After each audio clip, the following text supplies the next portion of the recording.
Abdullah II of the Hashemite Kingdom of Jordan.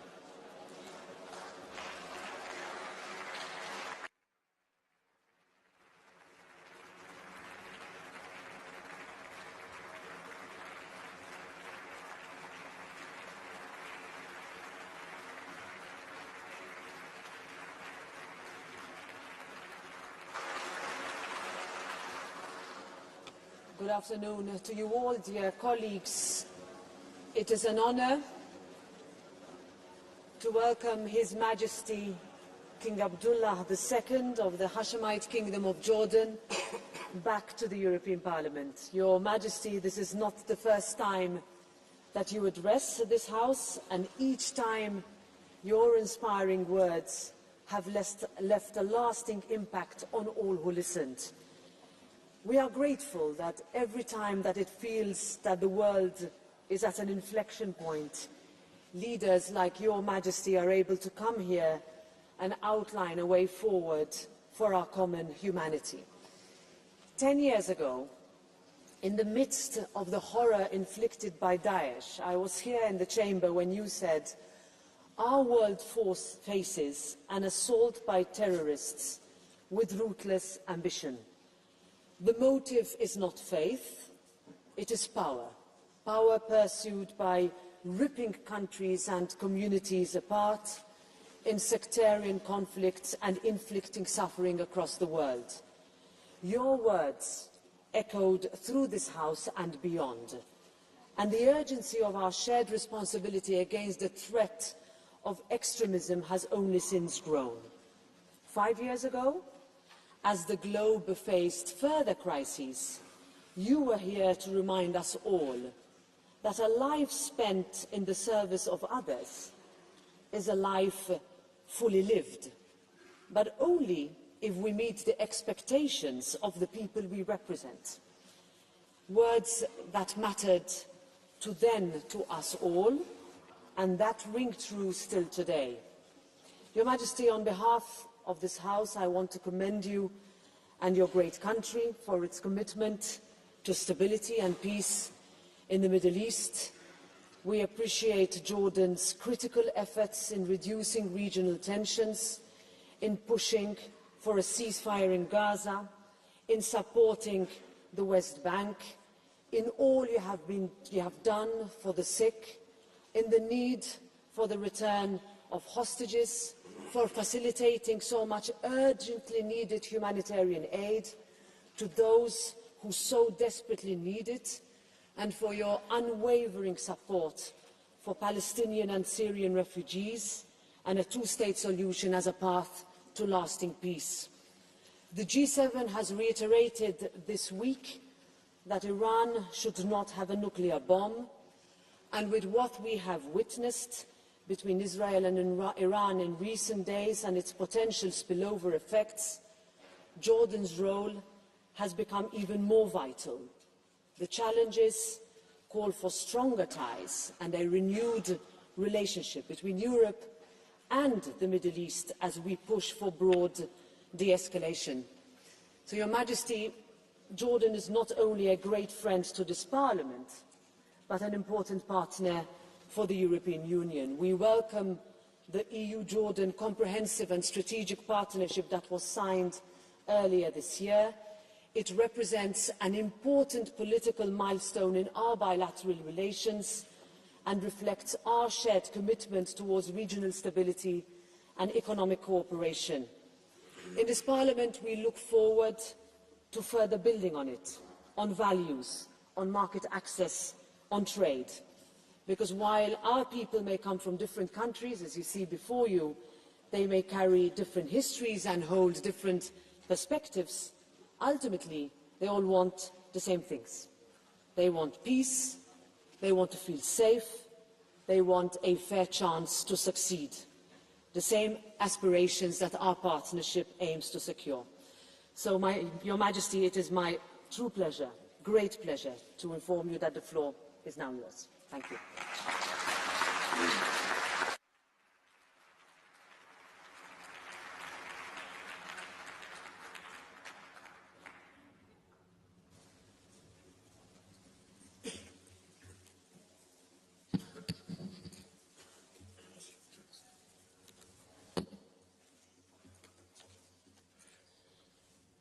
Bismillah ar-Rahman ar-Rahim.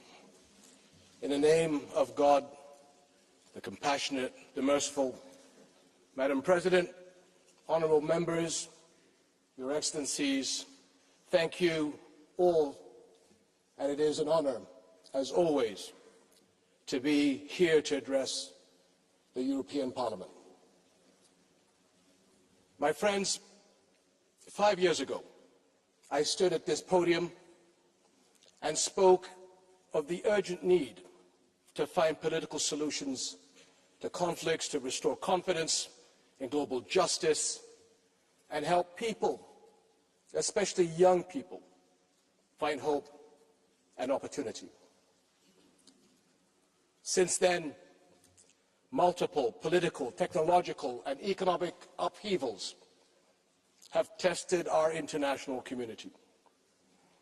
A global competitor, new security threats, unprecedented technological acceleration, rampant hypercharged misinformation, and a raging war in Ukraine and a cruel one on Gaza. And now the attacks on Iran, which threaten a dangerous escalation of tensions in my region and beyond. We are living through wave after wave of disruption without pause. It is no wonder our world feels untethered, like it has lost its moral gravity.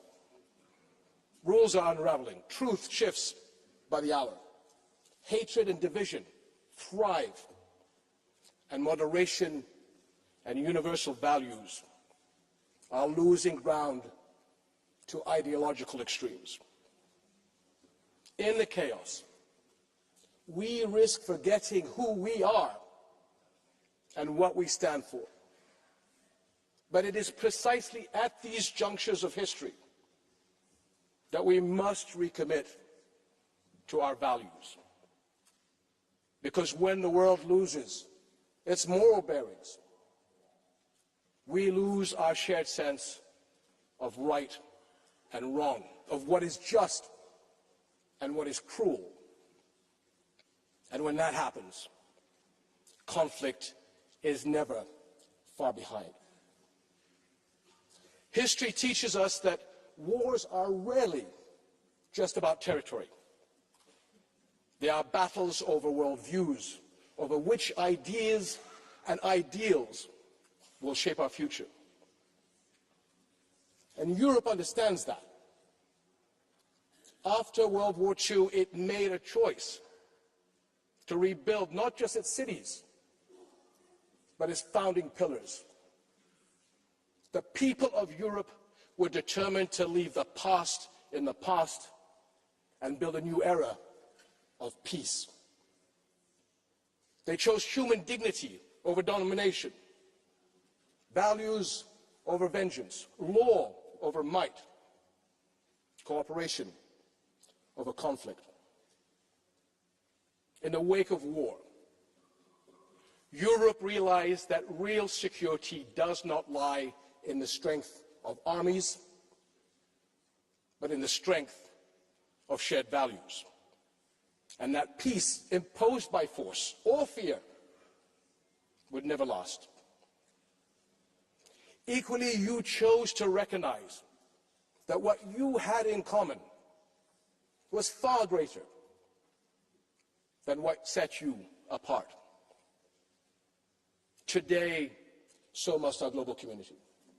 We know that disputes and differences are a human reality, that the challenges we face will only get more complex, and that disruptions are the hallmark of our age. But it's how we handle them and the values we anchor ourselves to that count.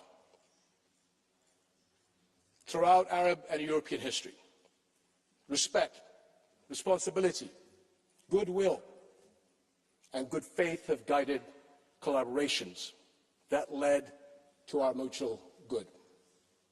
And they can guide our response to today's challenges as well.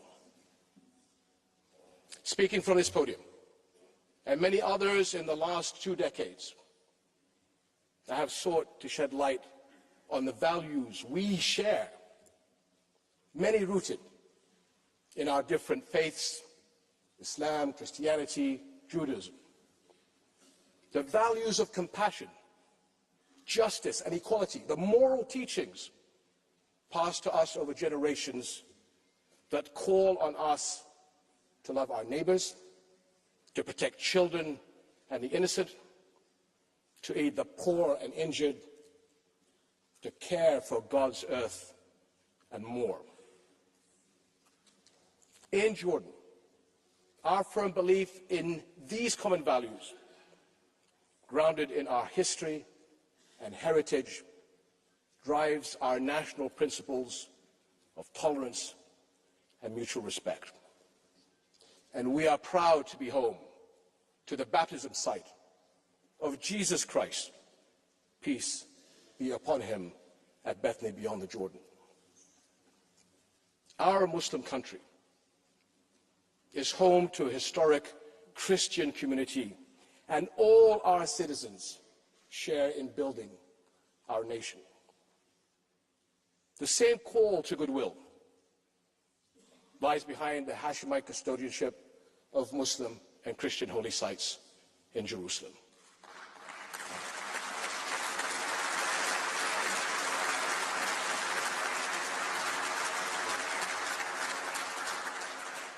Whose historical and multi-religious identity we have vowed to protect from attack. Indeed, our commitment echoes a promise to the people of Jerusalem made many centuries ago. The Pact of Umar ordered Muslims to respect and protect the city's churches and not harm a priest, nor kill a child, woman, or elder. And 1,000 years later, the Geneva Conventions made these tenets universal. Recent events have called them into question. But we must ensure that these values and principles stand the tests of time and turmoil.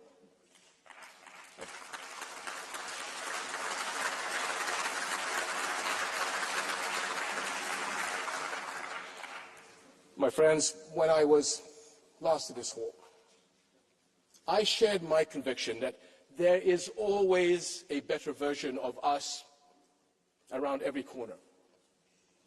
80 years ago, you turned that corner. You chose a better Europe.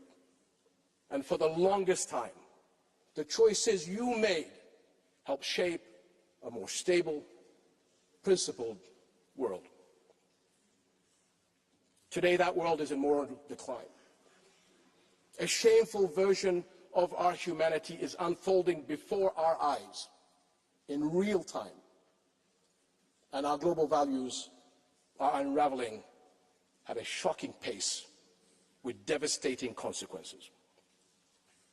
Nowhere is that clearer than in Gaza.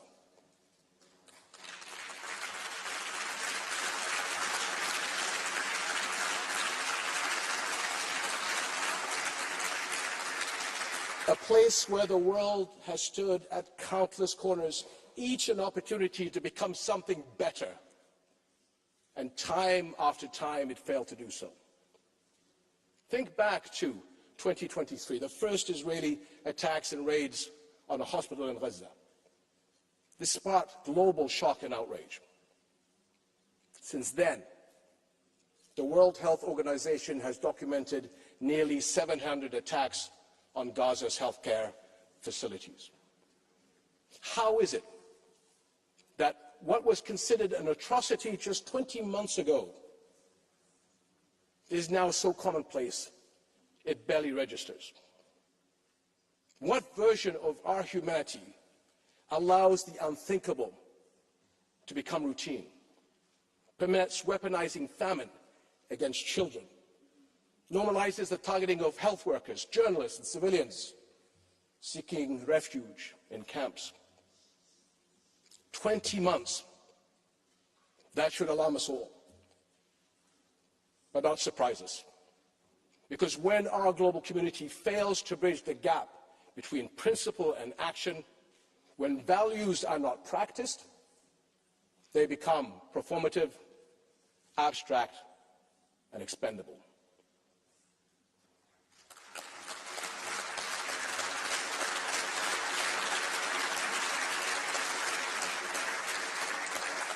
We are at another defining crossroad in our history, one that demands a choice: power or principle, the rule of law or the rule of force, decline or renewal, because that is what's at stake for everyone. This is not just about Gaza, and it is not just another political moment. It is a struggle over who we are as a global community and who we will become. This year is likely to be a time of pivotal decisions for our entire world. Europe's leadership will be vital in choosing the right course, and you can count on Jordan as your staunch partner.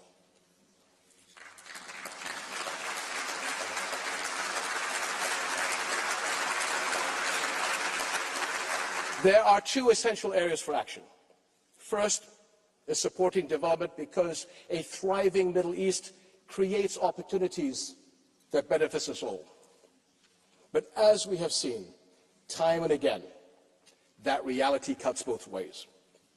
When hope is diminished, the consequences ripple across borders. Second is strong, coordinated action to ensure global security. Our mutual security won't be assured until our global community acts not only to end the 3-year war in the Ukraine, but also the world's longest and most destructive flashpoint, the 8-decade-long Palestinian-Israeli conflict.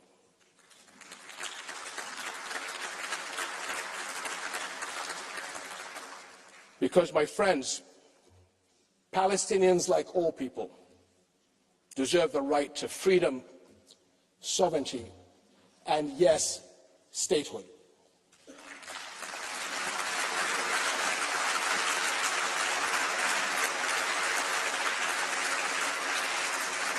What is happening in Gaza today defies international law, moral standards, and our common values.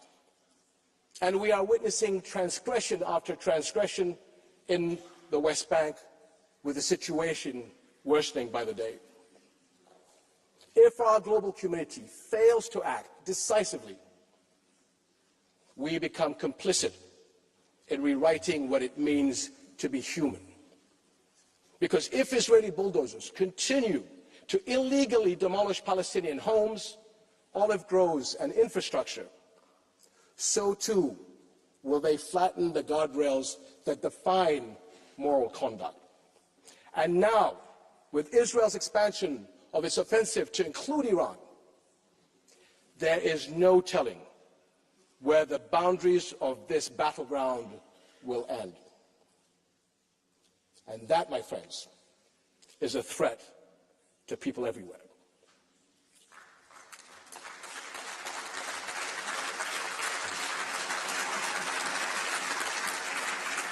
Ultimately, this conflict must end. And the only viable solution is one grounded in a just peace, international law, and mutual recognition. And my friends, the path to our better selves cannot be paved by technological advancements, scientific breakthroughs, or political triumphs alone. It is forged by the choices we make each day as individuals and as leaders. The path to peace has been walked before. It can be again, if we have the courage to choose it and the will to walk it together. Thank you.